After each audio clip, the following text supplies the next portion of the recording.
जल्दी जाओ।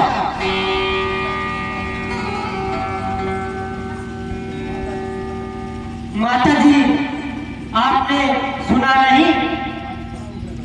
मुझे राजगद्दी के बजाय माता कैकेयी ने मुझे 14 वर्ष वनवास जाने के लिए आज्ञा दे रही है।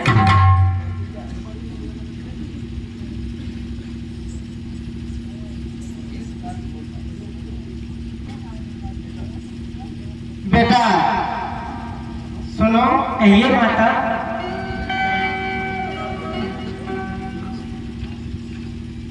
बेटा क्या सचमुच मेरा नहीं छोड़ दोगे? और क्या सचमुच वनवास में जाओगे